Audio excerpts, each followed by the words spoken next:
Salut tout le monde, j'espère que vous allez bien, en tout cas moi c'est le cas, et aujourd'hui c'est un grand jour. C'est un grand jour, pas parce que Samsung annonce des nouveaux produits, mais parce que Samsung a peut-être enfin compris que de la concurrence, il y en a sur le marché, et que pratiquer une politique tarifaire élitiste n'est peut-être pas la meilleure stratégie pour la marque. Pourquoi je dis ça? Eh bien parce que j'ai pris en main les deux nouveaux smartphones pliants de la marque, les Galaxy Z Fold 3 et Z Flip 3, et je vous le dis dès maintenant, la meilleure fonctionnalité de ces nouveaux produits, c'est le prix. 1799 € pour le Z Fold 3 et 1059 € pour le Z Flip 3. C'est 200 € de moins que le Z Fold 2 et 500 € de moins que le Z Flip 5G. Et le pire, enfin le meilleur, c'est qu'il n'y a pas eu de compromis sur la fiche technique, on reste sur du haut de gamme, parce que on connaît les marques, les petites entourloupes où la fiche technique elle suit pas, etc. pour faire baisser le prix. On connaît, là c'est pas le cas, on a du Snapdragon 888, 8 à 12 Go de RAM, 128 à 512 Go de stockage selon les téléphones. Première fois sur le marché des smartphones pliants, ils sont résistants à l'eau, IPX8, ils sont plus résistants aux chutes avec du Gorilla Glass Victus. Enfin, ça y est, Samsung est en train de crier sur tous les toits que les smartphones pliants sont plus solides, plus résistants, plus fiables et désormais plus accessibles, avec l'ambition d'en faire une gamme populaire auprès du grand public.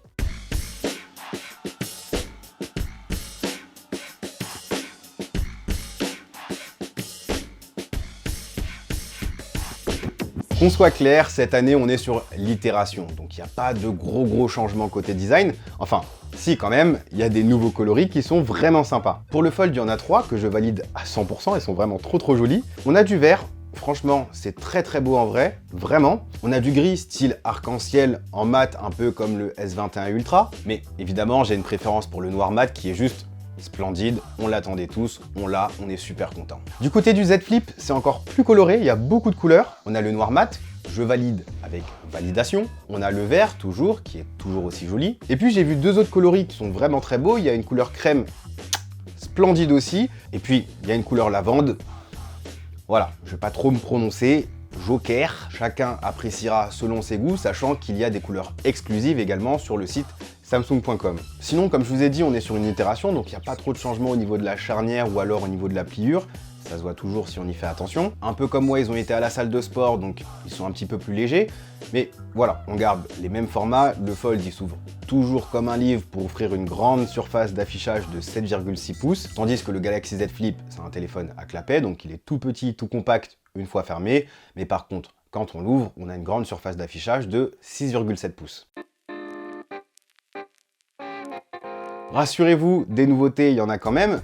Du côté du Galaxy Z Fold 3, on peut dire qu'il y a deux nouveautés. 3 si on compte l'arrivée du 100 Hz sur l'écran externe. Mais vraiment, il y a deux très grosses nouveautés quand même. La première, c'est l'arrivée du stylet S Pen. C'est quelque chose que j'attendais tout particulièrement puisque, vous le savez, pendant des mois, j'ai utilisé le Galaxy Z Fold 2 et je vous l'avais déjà dit, j'aurais adoré avoir un stylet pour retoucher mes photos sur Lightroom ou alors signer un contrat, prendre des notes manuscrites plutôt que de trimballer mon iPad Pro. Donc, voir l'arrivée du S Pen sur un produit aussi génial, je suis super content. En même temps, de par son concept de petite tablette qu'on peut plier et ranger dans sa poche et sa volonté d'être un produit ultra portable pour la productivité, le S Pen, c'est vraiment l'accessoire qui manquait pour ces Galaxy Z Fold. Donc forcément, je pense que les futurs acquéreurs du Galaxy Z Fold 3, ils seront très contents.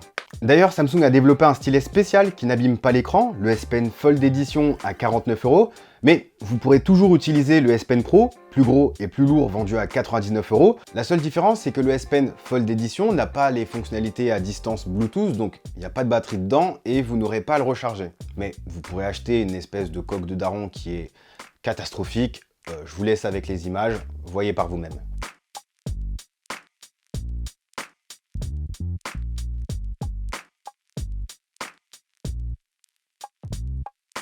La deuxième grosse nouveauté sur ce Galaxy Z Fold 3, et j'avais vraiment hâte d'essayer, c'est quelque chose qui sera sans doute démocratisé dans les années à venir, c'est la caméra selfie qui est désormais cachée sous l'écran pour la rendre invisible, en tout cas partiellement invisible. Sur les iPhones, on a encore l'encoche. Sur les smartphones Android, on a une petite bulle, puisque pour la plupart, ils n'ont pas de reconnaissance faciale 3D, donc ils ont juste besoin de la caméra selfie. Et ben là, Samsung a décidé de cacher la caméra selfie en dessous du grand écran du Galaxy Z Fold 3. Alors, c'est pas la première fois qu'on voit cette technologie arriver sur un smartphone. Il y a ZTE qui l'avait fait avec son Axon 20 5G, si je dis pas de bêtises. Mais là, c'est la première fois que Samsung l'intègre sur l'un de ses smartphones, et qui plus est, évidemment, sa vitrine technologique. Donc, ça fait sens. Alors, qu'est-ce que ça donne en vrai?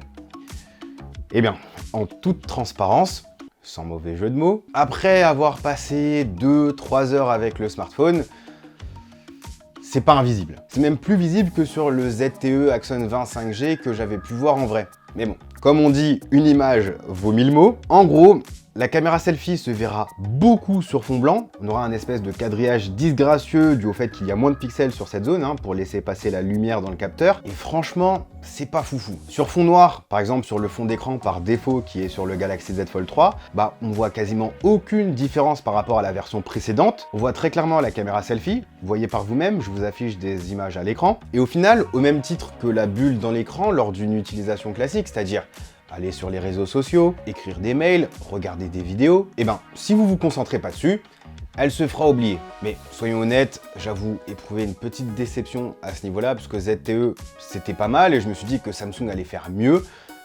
Là, je suis pas sûr que ce soit équivalent, et sachant qu'on perd en qualité selfie par rapport à une caméra classique, je suis même pas sûr que ça vaille le coup. Dans tous les cas, dans mon test complet, je vous dirai si ce petit gain en confort visuel vaut cette perte de qualité photo et vidéo. À part ça, Samsung a fait un petit peu de peaufinage logiciel sur son Fold avec quelques animations plus sympas et plus fluides, notamment lorsqu'on utilise le mode multi-fenêtre. C'est plus arrondi, les éléments se déplacent de manière plus jolie, un petit peu à la manière d'iPadOS ou Huawei. Il y a aussi davantage d'applications qui profitent de l'affichage en mode colonne. On peut aussi épingler la barre latérale pour avoir une espèce de barre des tâches sur le côté, un peu comme sur Windows, avec ses applications favorites accessibles tout le temps.